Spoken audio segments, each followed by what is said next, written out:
La femme et la fille n'ont abandonné l'homme atteint d'un cancer en phase terminale.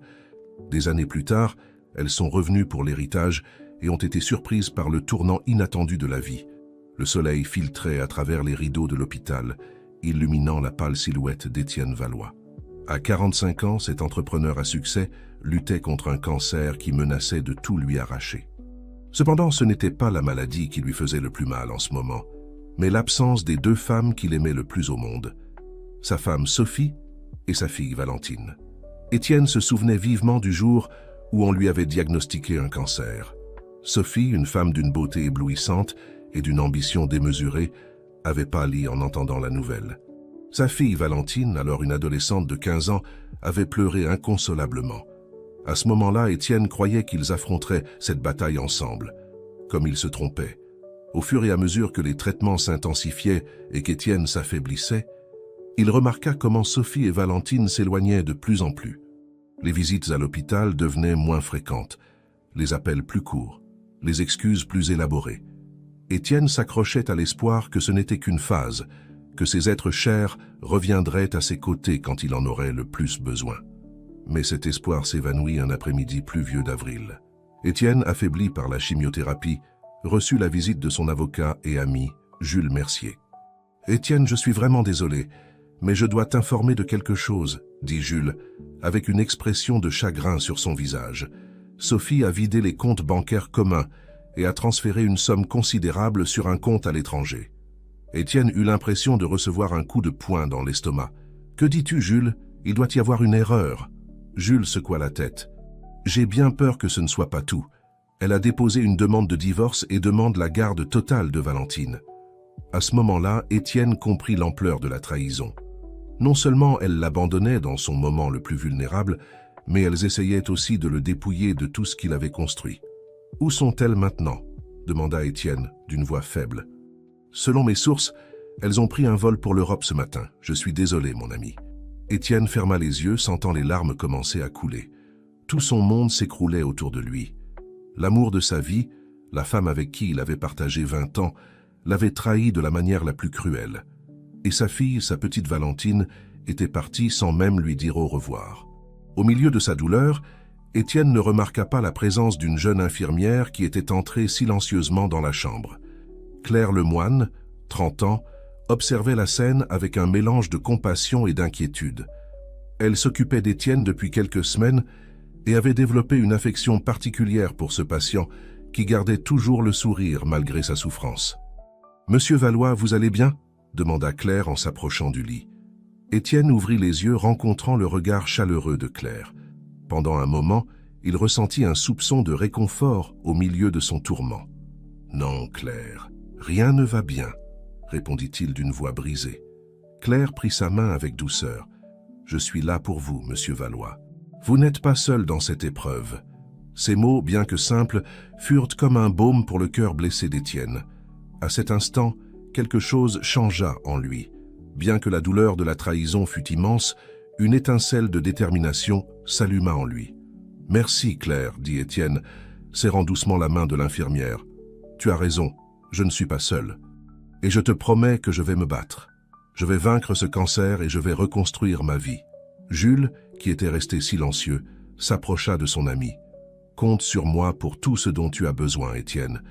Nous allons nous battre ensemble. » Alors que le soleil commençait à se coucher à l'horizon, Étienne Valois prenait une décision qui allait changer le cours de sa vie. La trahison de Sophie et Valentine avait laissé une blessure profonde, mais elle avait aussi éveillé en lui une force qu'il ne savait pas posséder. Ce qu'Étienne ne pouvait pas imaginer à ce moment-là, c'était que ce n'était que le début d'une histoire pleine de rebondissements inattendus. Le destin avait préparé de nombreuses surprises, tant pour lui que pour ceux qui l'avaient abandonné. Et Claire, l'infirmière au cœur bienveillant, était destinée à jouer un rôle beaucoup plus important dans sa vie que ni l'un ni l'autre ne pouvaient prévoir. Les mois qui suivirent l'abandon de Sophie et Valentine furent les plus durs de la vie d'Étienne.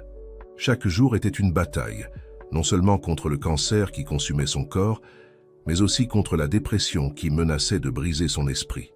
Cependant, au milieu de l'obscurité, Étienne trouva une lumière inattendue en Claire, l'infirmière qui était devenue son soutien inconditionnel. Claire allait au-delà de ses devoirs professionnels. Elle passait des heures supplémentaires au chevet d'Étienne, lui lisant des livres, lui racontant des histoires de sa vie et, le plus important, lui rappelant qu'il avait encore des raisons de se battre. « Vous êtes plus fort que ça, monsieur Valois », lui disait Claire avec fermeté les jours où la douleur était insupportable. « Pensez à tout ce que vous pouvez encore accomplir, à toutes les vies que vous pouvez toucher si vous surmontez cela. » Peu à peu, les paroles de Claire commencèrent à faire leur chemin en Étienne. À chaque séance de chimiothérapie, à chaque nuit de fièvre et de nausées, Étienne s'accrochait à l'idée d'un avenir meilleur. Il ne se battait plus seulement pour survivre, mais pour vivre pleinement. Pendant ce temps, Jules s'occupait de protéger les intérêts légaux d'Étienne. Il réussit à geler une partie des actifs que Sophie avait essayé d'emporter et prépara une solide défense contre la demande de divorce. « Je ne laisserai pas te prendre ce que tu as construit avec tant d'efforts », assura Jules à son ami. « Sophie devra répondre de ses actes. » Au fil des mois, quelque chose d'extraordinaire commença à se produire. Les traitements commencèrent à porter leurs fruits. Les médecins, initialement sceptiques, parlaient maintenant d'une rémission possible. Étienne, qui avait été au bord de la mort, était en train de gagner la bataille contre le cancer. Un après-midi de printemps, presque un an après l'abandon, le docteur Renard entra dans la chambre d'Étienne avec un sourire qu'il ne pouvait contenir. « Monsieur Valois, j'ai des nouvelles incroyables », annonça le médecin. « Les derniers examens montrent que le cancer est en rémission. Vous avez vaincu la maladie. » La chambre explosa de joie. Claire, qui était présente, ne put contenir ses larmes de joie. Elle serra Étienne dans ses bras, oubliant pour un moment le formalisme professionnel. « Vous l'avez fait, monsieur Valois. Je savais que vous y arriveriez, » dit-elle entre deux sanglots. Étienne, submergé par l'émotion, prit les mains de Claire dans les siennes. « Nous l'avons fait, Claire. Tu as été mon ange gardien dans tout cela. » À ce moment-là, quelque chose changea dans le regard qu'ils échangèrent. Ce n'était plus seulement de la gratitude ou de l'amitié. C'était quelque chose de plus profond, une connexion qui avait fleuri au milieu de l'adversité. Avec sa santé qui se rétablissait, Étienne commença à reconstruire sa vie. Il retourna dans son entreprise, qui avait été maintenue à flot par son associé loyal, et se plongea dans le travail avec une passion renouvelée. Mais quelque chose avait changé en lui. Il n'était plus l'homme obsédé par le succès matériel. Maintenant, il valorisait davantage les relations authentiques, la paix intérieure et l'opportunité d'aider les autres. Inspiré par sa propre expérience, Étienne décida de créer une fondation pour soutenir les patients atteints de cancer et leurs familles. Et qui de mieux pour l'aider dans ce projet que Claire, qui avait quitté son travail à l'hôpital pour rejoindre la cause d'Étienne. La relation entre Étienne et Claire continua d'évoluer. Ce qui avait commencé comme une amitié née dans l'adversité se transforma en un amour profond et mûr. Claire, avec sa compassion et sa force, comblait le vide que Sophie avait laissé, mais d'une manière complètement différente et plus authentique. Un soir, alors qu'ils dînaient sur le balcon de la maison d'Étienne, avec la ville illuminée à leurs pieds, il prit la main de Claire. « Claire, ces mois avec toi ont été les plus heureux de ma vie. Tu m'as enseigné le vrai sens de l'amour et du soutien inconditionnel. Me ferais-tu l'honneur de m'épouser ?» Les larmes aux yeux, Claire acquiesça. « Oui, Étienne. 1000 fois oui. » Le baiser qui suivit scella une promesse d'amour et de compagnonnage que tous deux savaient durer toute une vie. Ce qu'Étienne et Claire ne savaient pas, c'est que pendant qu'ils célébraient leur amour et leur nouvelle vie ensemble, à des milliers de kilomètres de là, Sophie et Valentine étaient sur le point de prendre une décision qui allait ébranler les fondements de ce nouveau bonheur. Le passé, qu'Étienne croyait avoir laissé derrière lui, était sur le point de revenir en force, apportant avec lui une tempête d'émotions et de conflits qui mettrait à l'épreuve tout ce qu'il avait construit. 3 ans s'étaient écoulés depuis qu'Étienne avait vaincu le cancer et reconstruit sa vie. Son mariage avec Claire avait été une célébration intime, mais pleine d'amour, et ensemble, ils avaient transformé la fondation en un phare d'espoir pour des centaines de patients atteints de cancer. La vie souriait à Étienne, et la douleur de l'abandon était devenue un lointain souvenir. Cependant, le destin avait préparé un tournant inattendu. Dans une suite luxueuse d'un hôtel à Paris, Sophie Moreau, maintenant âgée de 48 ans, regardait par la fenêtre avec une expression inquiète. À ses côtés, Valentine, désormais une jeune femme de 21 ans, feuilletait distraitement un magazine de mode. « Nous sommes à court d'argent, Valentine, » dit Sophie, brisant le silence. « Nous devons retourner à Lyon. » Valentine leva les yeux. surprise. Retourner. Mais maman, qu'y a-t-il là-bas pour nous? Sophie se retourna, ses yeux brillants d'un mélange de désespoir et de ruse. Ton père, chérie, ou plutôt son argent. Mais je croyais que papa était mort, répondit Valentine, confuse. C'est ce que nous pensions, mais j'ai fait des recherches. Étienne a survécu au cancer, et d'après ce que j'ai appris, il se porte mieux que jamais, expliqua Sophie. Il est temps de réclamer ce qui nous revient. Valentine ressentit une pointe de culpabilité. Pendant des années, sa mère lui avait fait croire que son père était décédé, justifiant ainsi leur fuite. Maintenant, la vérité éclatait, et avec elle, une avalanche d'émotions contradictoires. « Maman, comment peux-tu penser à ça? Nous l'avons abandonné quand il avait le plus besoin de nous, » protesta Valentine. Sophie s'approcha de sa fille, caressant ses cheveux avec une fausse tendresse. « Valentine, ma chérie, tu étais trop jeune pour comprendre. J'ai fait ce que je devais faire pour nous protéger. Maintenant, nous devons assurer notre avenir. Ton père nous doit ça. » Une fois de plus manipulée par sa mère, Valentine accepta à contre-cœur le plan. 2 semaines plus tard, mère et fille atterrissaient à Lyon, prêtes à réclamer ce que Sophie considérait comme son droit. Pendant ce temps, dans le bureau de la Fondation, Étienne et Claire discutaient des plans pour un nouveau centre de traitement, lorsque Jules fit irruption dans la salle, le visage pâle et inquiet. « Étienne, nous avons un problème, » annonça Jules. « Sophie et Valentine sont de retour. Elles sont en ville et ont déposé une plainte réclamant une partie substantielle de tes biens. » La nouvelle tomba comme une bombe. Étienne sentit le sol se dérober sous ses pieds, tandis que Claire le soutenait, lui offrant un soutien silencieux. « Comment ose-t-elle » murmura Étienne, la colère et la douleur se mêlant dans sa voix. « Après tout ce temps, elles reviennent comme ça. » Claire, toujours la voix de la raison, intervint. « Étienne, mon amour, respire. Nous affronterons cela ensemble. » Jules acquiesça. « J'ai examiné la plainte. Elle est faible, mais nous devrons aller en justice. Elles prétendent que le divorce n'a jamais été finalisé et que Sophie a droit à la moitié de tout ce que tu as construit. » Étienne se leva et marcha vers la fenêtre. Son esprit était un tourbillon d'émotions. D'un côté, la colère face à l'audace de Sophie. De l'autre, une douleur renouvelée en pensant à Valentine, la fille qu'il n'avait pas vue depuis des années. « Je veux les voir, » dit finalement Étienne. « Avant que cela ne se transforme en bataille juridique, je veux les regarder dans les yeux et comprendre pourquoi elles font ça. » Claire et Jules échangèrent des regards inquiets. « Étienne, je ne pense pas que ce soit une bonne idée, » avertit Jules. « Tout ce que tu diras pourrait être utilisé contre toi lors du procès. » Mais Étienne était déterminé. « J'ai besoin de faire ça pour ma paix mentale. Arrange une rencontre, Jules, sur un terrain neutre. » Les jours suivants furent une montagne russe émotionnelle. Étienne oscillait entre l'anxiété face à ses retrouvailles et la détermination de protéger la vie qu'il avait construite avec tant d'efforts.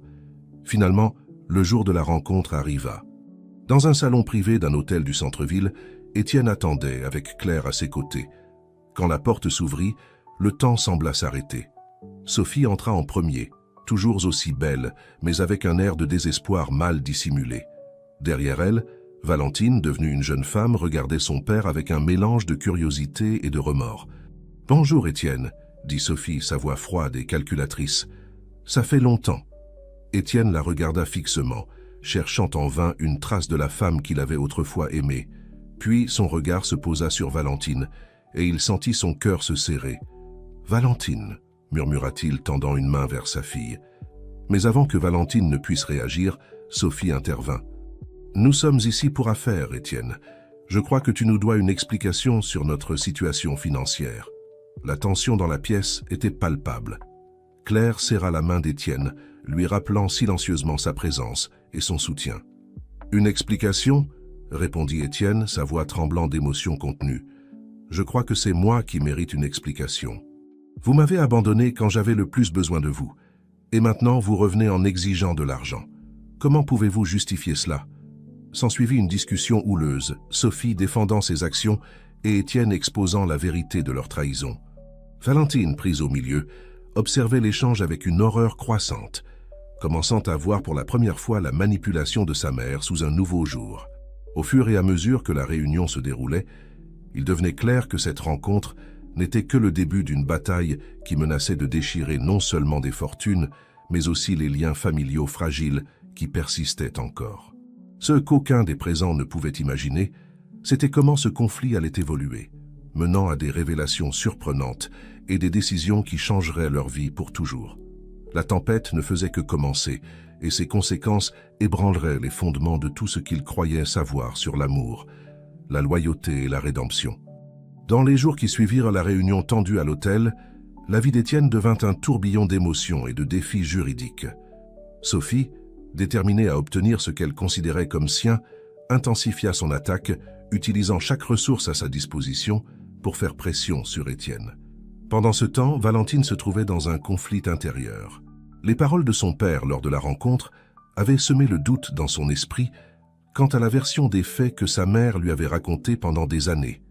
Déterminée à découvrir la vérité, elle commença à enquêter de son côté. Un après-midi, alors que Sophie était occupée avec les avocats, Valentine s'éclipsa pour rencontrer Jules, le vieil ami et avocat de son père. La rencontre, arrangée en secret, eut lieu dans un petit café en périphérie de la ville. « Monsieur Mercier », commença Valentine, nerveuse mais déterminée, « j'ai besoin de connaître la vérité sur ce qui s'est passé quand maman et moi sommes partis. » Jules la regarda avec un mélange de compassion et de prudence.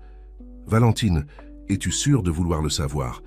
La vérité peut être douloureuse. »« J'ai besoin de savoir, » insista-t-elle. « J'ai vécu trop longtemps avec des doutes et des mensonges. » Avec un soupir, Jules commença à raconter les événements de cette période fatidique. Il lui parla de la lutte d'Étienne contre le cancer, de comment Sophie avait vidé les comptes bancaires et comment elles avaient abandonné Étienne dans son moment le plus vulnérable. Au fur et à mesure que Jules parlait, Valentine sentait son monde s'effondrer. Des larmes silencieuses coulaient sur ses joues, tandis que l'ampleur de la trahison de sa mère devenait évidente. « Comment ai-je pu être si aveugle ?»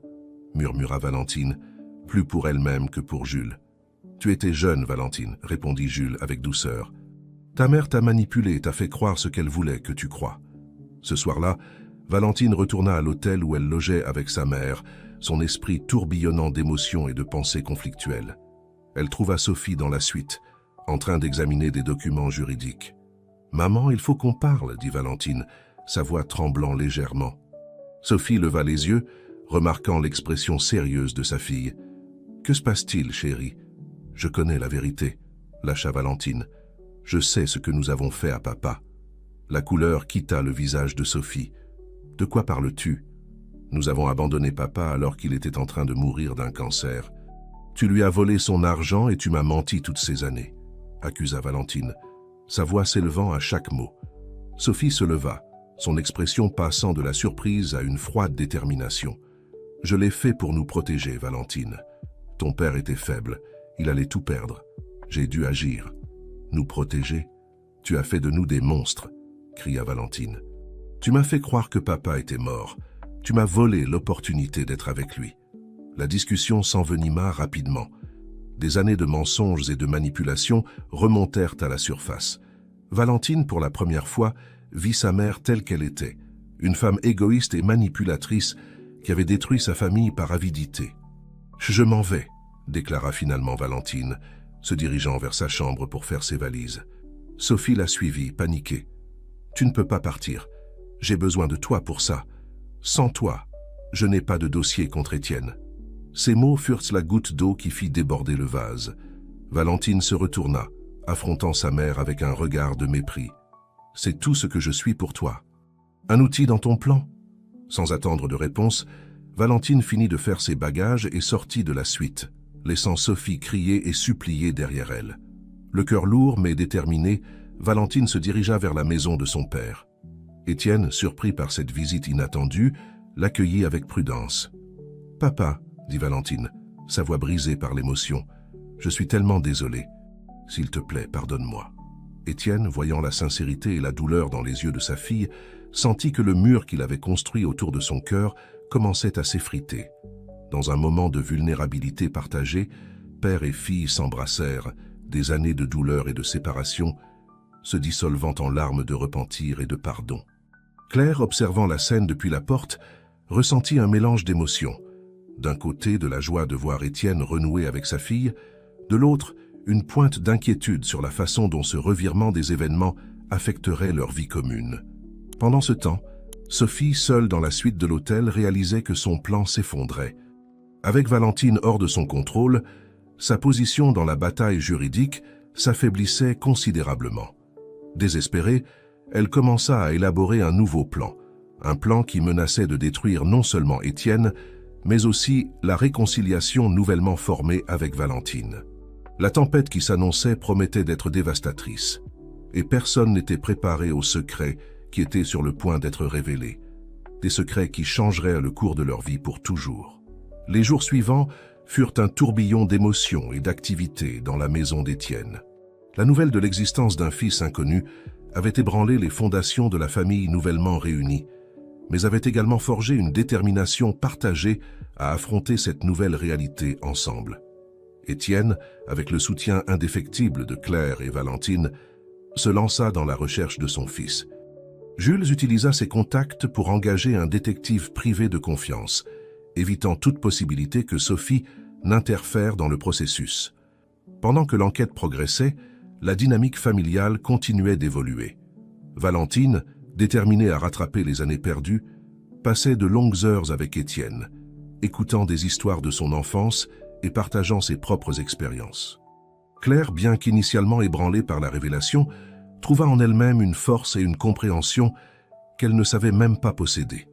Un après-midi, alors qu'Étienne et Valentine feuilletaient de vieux albums photos dans le bureau, Claire les observait depuis la porte, un mélange d'amour et d'inquiétude sur son visage. Valentine, remarquant sa présence, l'appela. « Claire, viens. Je veux que tu vois ces photos de papa quand il était jeune. » Avec un sourire timide, Claire les rejoignit sur le canapé. Étienne l'entoura d'un bras, la rapprochant de lui. « Merci, » murmura-t-il à son oreille, « d'être là pour tout. » Claire acquiesça, serrant sa main en réponse silencieuse.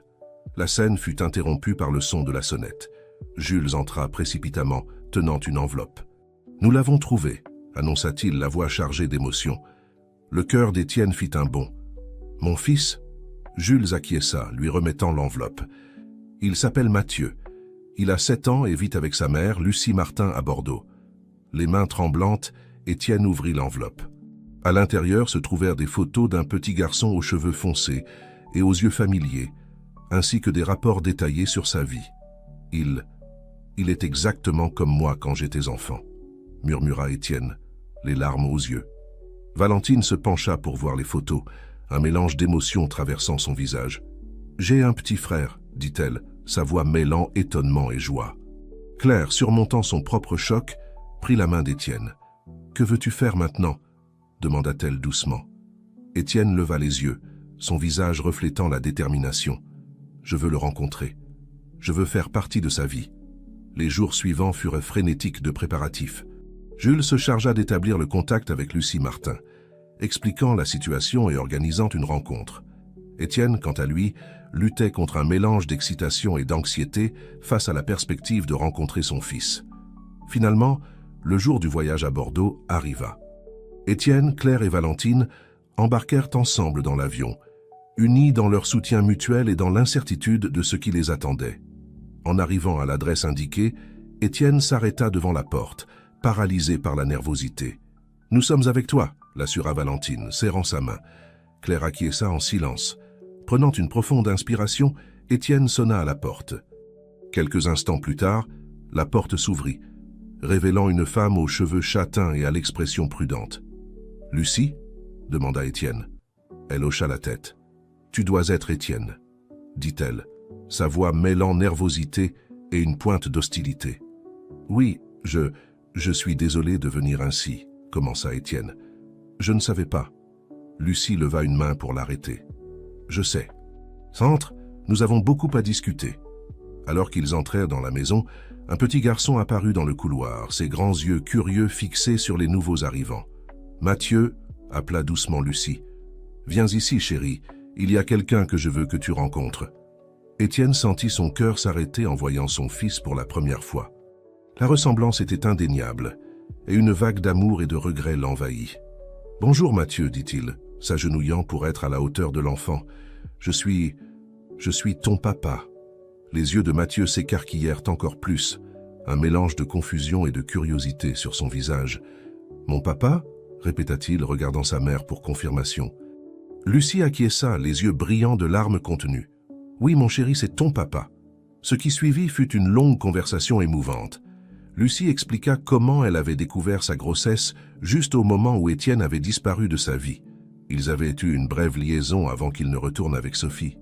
Supposant qu'Étienne ne voulait rien savoir d'elle ou du bébé, elle avait décidé d'élever Mathieu seul. Étienne, de son côté, partagea son combat contre le cancer et comment il n'avait jamais su pour la grossesse de Lucie. Une compréhension mutuelle commença à grandir entre eux, remplaçant lentement la tension initiale. Valentine, excitée de rencontrer son petit frère, se retrouva bientôt à jouer avec Mathieu dans le jardin, tandis que les adultes poursuivaient leur conversation. Au fil de la journée, il devint clair que cette rencontre n'était que le début d'un long processus de guérison et de reconnexion. Étienne était déterminé à faire partie de la vie de Mathieu, et Lucie, bien que prudente, était prête à lui donner cette chance. Alors qu'il se préparait à retourner à Lyon, avec la promesse de visites régulières et d'appels fréquents, Étienne réalisa que sa famille avait grandi et changé d'une manière qu'il n'aurait jamais imaginée. Il regarda Claire, qui avait été un roc de soutien tout au long de ce processus, et Valentine, qui tenait la main de son nouveau petit frère et ressentit une vague de gratitude et d'amour. Cependant, au milieu de ce bonheur nouvellement découvert, Étienne ne pouvait s'empêcher de ressentir une pointe d'inquiétude. Il savait que Sophie était toujours là, quelque part, préparant son prochain coup. La bataille juridique n'était pas encore terminée. Et maintenant, avec Mathieu dans l'équation, les enjeux étaient encore plus élevés. Ce qu'Étienne ignorait, c'est que Sophie était déjà au courant de ce nouveau développement et qu'elle préparait un plan qui menaçait de détruire non seulement Étienne, mais toute sa famille nouvellement réunie.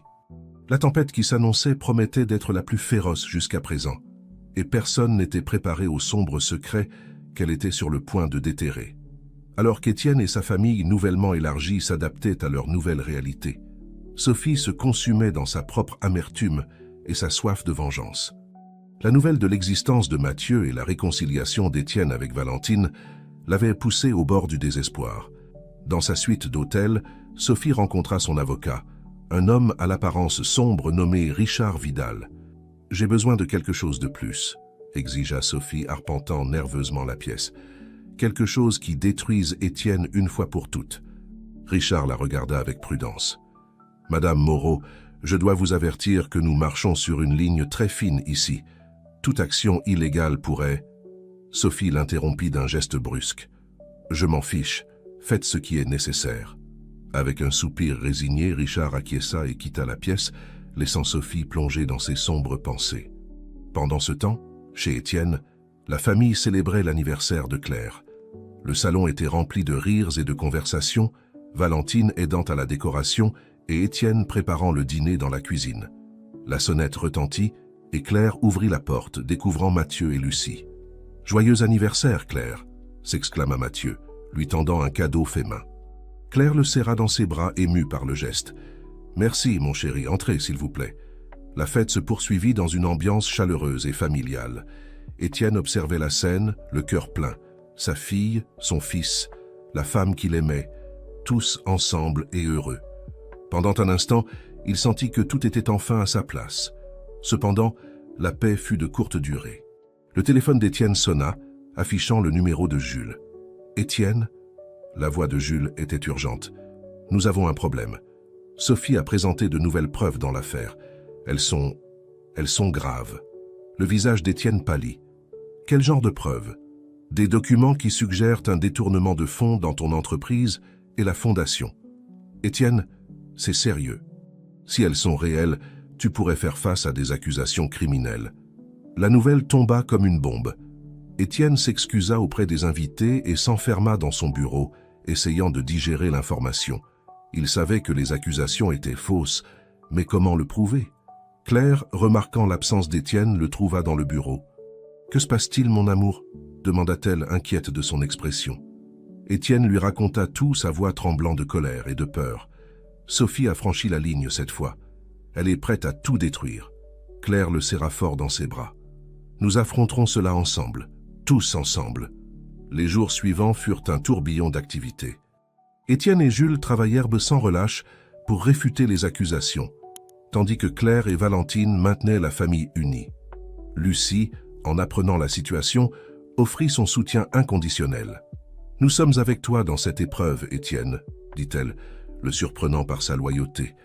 Pendant ce temps, Sophie savourait sa victoire apparente. Cependant, sa satisfaction fut de courte durée. Un après-midi, elle reçut une visite inattendue dans son hôtel. « Maman », la voix de Valentine la fit sursauter. « Il faut qu'on parle. » Sophie se retourna, surprise de voir sa fille. « Valentine, ma chérie, tu es venue soutenir ta mère ?» Valentine secoua la tête, son expression sérieuse. « Je suis venue te demander d'arrêter tout ça.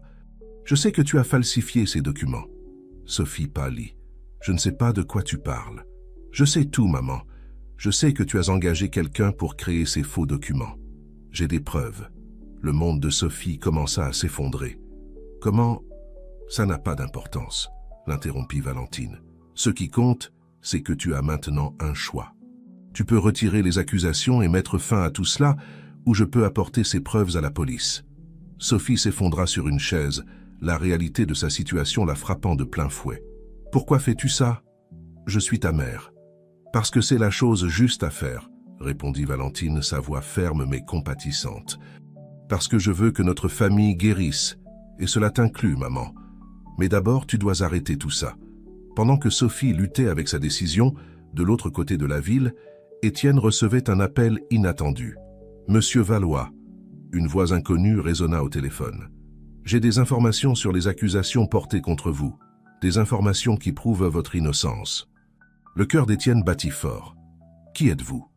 Quelqu'un qui a été engagé pour créer ces faux documents, et quelqu'un qui ne peut plus vivre avec cette culpabilité. Tandis qu'Étienne écoutait attentivement, il réalisa que le vent tournait enfin en sa faveur. La vérité éclatait au grand jour, et avec elle l'espoir d'un nouveau départ pour tous. Ce que personne ne savait, c'est que cette révélation allait déclencher une série d'événements qui mèneraient à un dénouement inattendu. Un dénouement qui changerait le cours de leur vie, pour toujours, et révélerait le véritable sens de la famille, du pardon et de la rédemption. Les événements se précipitèrent rapidement après les révélations de Valentine et l'appel de l'informateur anonyme.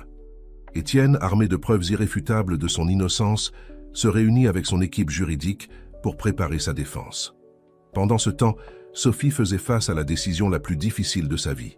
La menace de Valentine d'exposer ses actions l'avait laissée sans option. Le cœur lourd et l'orgueil blessé, elle décida finalement de retirer toutes les accusations contre Étienne.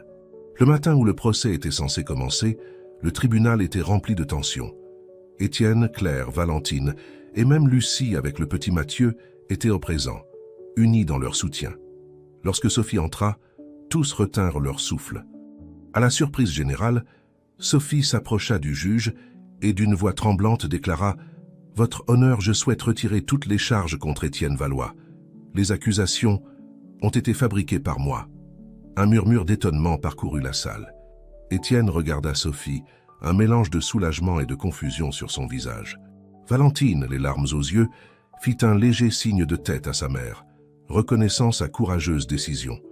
Le juge, après avoir écouté les déclarations et examiné les preuves présentées par l'équipe d'Étienne, rejeta l'affaire. « Monsieur Valois, vous êtes libre de toute charge. Ce tribunal vous présente ses excuses pour les désagréments causés. » Alors que les gens commençaient à quitter la salle, Étienne s'approcha de Sophie, qui restait immobile, le regard perdu. « Sophie, » dit-il doucement, « merci d'avoir dit la vérité. » Elle le regarda, ses yeux pleins de remords. « Je suis désolé, Étienne, pour tout. J'étais tellement aveuglé par l'amertume et l'avidité que j'ai perdu de vue ce qui comptait vraiment. » Valentine les rejoignit, embrassant sa mère. « Je suis fière de toi, maman.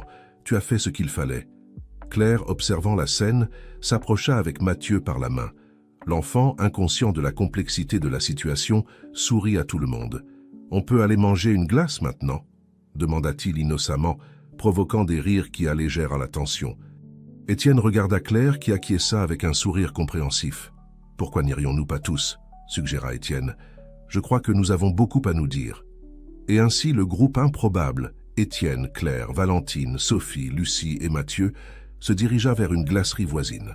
Tandis qu'ils partageaient des glaces et des conversations, les barrières commencèrent à tomber. Sophie, pour la première fois depuis des années, écouta vraiment sa fille et Étienne. Elle comprit la douleur qu'elle avait causée et, bien qu'elle sache que la confiance mettrait du temps à se reconstruire, elle était prête à essayer. Lucie, qui avait été une spectatrice silencieuse d'une grande partie du drame, prit enfin la parole. « Je sais que notre situation n'est pas conventionnelle, dit-elle, regardant Étienne puis Claire. Mais pour le bien de Mathieu, j'aimerais que nous puissions forger une sorte de relation amicale. » Claire prit la main de Lucie. « J'adorerais ça, » répondit-elle sincèrement.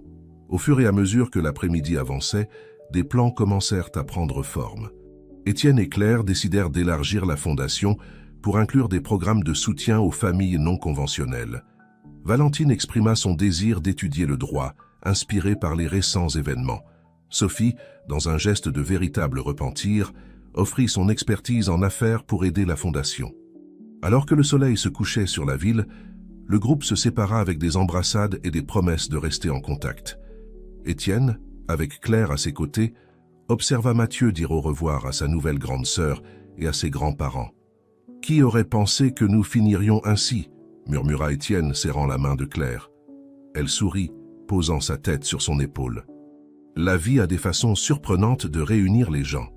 Cette nuit-là, de retour à la maison, Étienne réfléchit à l'incroyable voyage qu'avait été sa vie. De l'abandon et la maladie à l'amour renouvelé, la paternité inattendue et la réconciliation. Il regarda Claire qui dormait paisiblement à ses côtés et ressentit une vague de gratitude.